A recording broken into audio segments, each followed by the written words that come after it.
Hey everyone, before we get into this video, make sure you are subscribing to the channel and also liking the video because it does help us out, and we're a very, very small channel, and thank you for all the support that we've had so far. So, The Legend of Zelda is now 35 years old, and many Nintendo fans have been expecting some kind of anniversary announcement for the game series. Now, of course, Zelda is a massive series for Nintendo, and we are now wondering, are we going to see any more games come out for the 30th anniversary of Zelda? Now, I have a theory on this, and I feel like we could be seeing a Zelda 30th anniversary direct, like we saw for the Mario Direct, that happened last year. Now, obviously, Nintendo has been putting a lot of Wii U ports onto the Nintendo Switch, and of course, two Wii U games that came out would have been the Twilight Princess HD and also Windwaker HD, and I'm pretty sure they're going to come to the Nintendo Switch. There's already rumours going on, people have already been talking about it, that Twilight Princess and Windwaker will be coming to Nintendo Switch. I mean, they've already been made for the Wii U, and it wouldn't take much effort just to port them over to the Switch, and of course that would make a lot of money. But the one thing that people are talking about now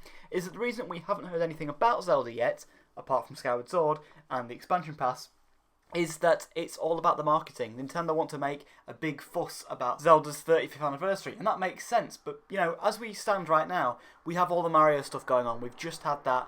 I think Nintendo, personally, are going to wait for all the Mario 30th anniversary things to end, to be finished, and then later in the year, reveal some more Zelda content. Now, that makes sense, of course, because the first half of the year is very, very full. We've got a new Pokemon Snap coming out. We've just had Mario 3D World Bowser's Fury. You know, there's big stuff coming out in the first half of the year. You know, Mario Golf is coming out. BOTW is coming out. Loads and loads of games are coming to Nintendo Switch. So it makes sense that we haven't got anything for Zelda, apart from Skyward Sword, in that first half of the year. And, you know, it makes sense if they sort of want to stagger the releases. I personally think, yeah, we will see more Zelda games come to the Switch. Of course, you know, Twilight Princess and Wind Waker seem like natural fits for the Switch because of those Wii U ports. And I feel like we will see them, and maybe we will see a Nintendo Zelda Direct maybe later in the year and maybe going into next year. Because the first half of this year is full of games, full of content.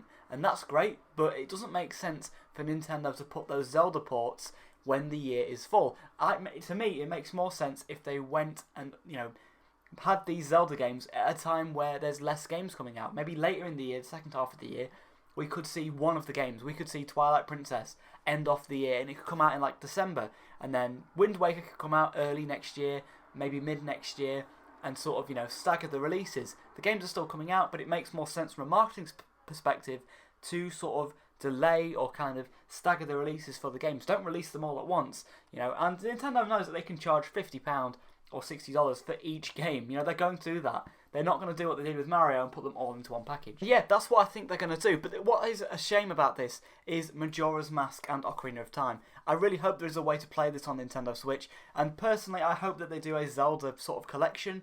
I don't see them doing that. I see them releasing Wind Waker and Twilight Princess as separate £50 games.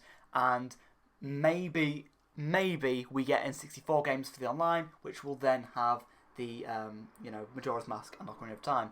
What's interesting is that we also have the controllers coming out as well for the Switch, and they've already been revealed. I feel like if a Nintendo Direct or a Zelda Direct was actually coming, maybe they would have saved the controllers for that release. However, I could personally see a Zelda Direct happening later in the year. You know, we have a expansion pass for Hyrule Warriors. They could share out more details on that. They could do a Four Swords spin-off game. We haven't had one of those on Switch yet. They could talk about the two ports. They could talk about Breath of the Wild 2. So really, we have had some Zelda info, but a very, very tiny bit of info. There's still lots of things that they've already announced and not talked about. You know, we only know about Skyward Sword.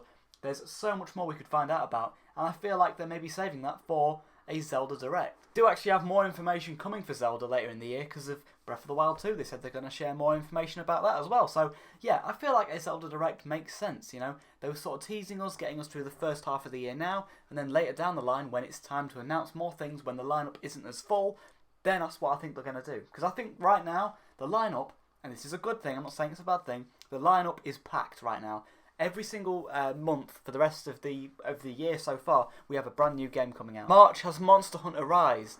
April has new Pokemon Snap. May has Miitopia. June has Mario Golf. And July has Zelda Skyward Sword. So yeah, I feel like, you know, don't rule off the 30th anniversary of Zelda. Yes, the date might have just gone, but I feel like it's not time for them to reveal all the games yet, because the first half is so full. In my opinion, there's absolutely no reason for Nintendo to reveal these games right now. They don't need to, and they probably will reveal the games at a later date. And that's why I think a Zelda Direct is coming in the very, very near future, towards the end of this year or maybe even next year. So yeah, that's my thoughts on the Zelda series, everybody. That's my thoughts on what's happening in the future. Let me know all your thoughts in the comment section below. You know, what do you think's coming out? What do you think's coming out and when? Let me know your thoughts, everybody, and I'll see you in another video. Cheers for watching.